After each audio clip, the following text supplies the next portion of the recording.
Assalamualaikum warahmatullahi wabarakatuh. Perkenalkan, nama saya Ahmad Firdaus Zakaria. Perkenalkan, nama saya Gadisya Divina Agustin.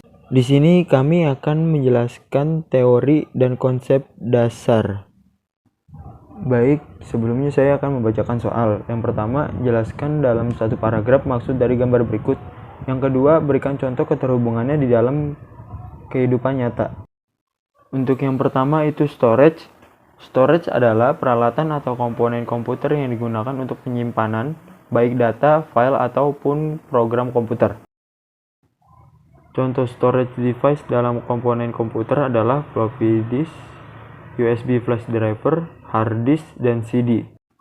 Untuk floppy disk sendiri itu merupakan perangkat penyimpanan yang berbentuk tipis, bundar, dan ditutup plastik, berbentuk segi empat, dan floppy disk bisa menyimpan lebih dari 1,4 juta karakter.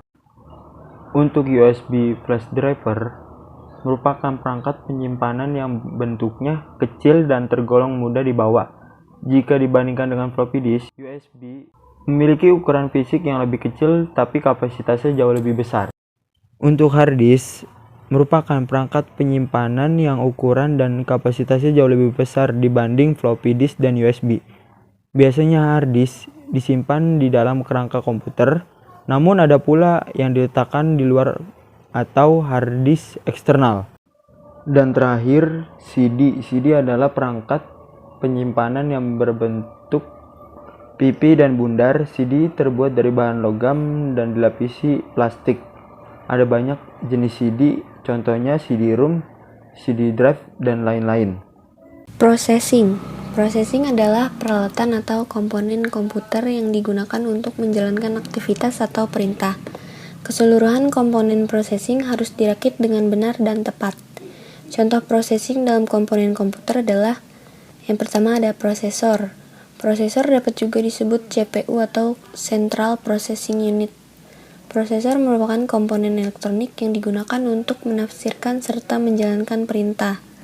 Prosesor menjadi bagian terpenting dalam komputer yang menjadi pengontrol aktivitas. Yang kedua ada motherboard, sering disebut pula mainboard. Motherboard merupakan papan sirkuit yang terdiri atas semua komponen penting dalam komputer, seperti CPU, VGA port, USB port, dan lain sebagainya. Yang ketiga ada power supply. Power supply adalah perangkat yang digunakan untuk mengisi daya atau tegangan ke dalam komponen komputer. Power supply berfungsi untuk mengubah tegangan AC ke taraf tegangan lainnya. Yang terakhir ada RAM. RAM merupakan singkatan dari Random Access Memory. RAM merupakan media penyimpanan sementara untuk komputer. RAM hanya bisa bekerja saat komputer dalam kondisi menyala. Ketika sudah mati, maka penyimpanannya akan kosong kembali.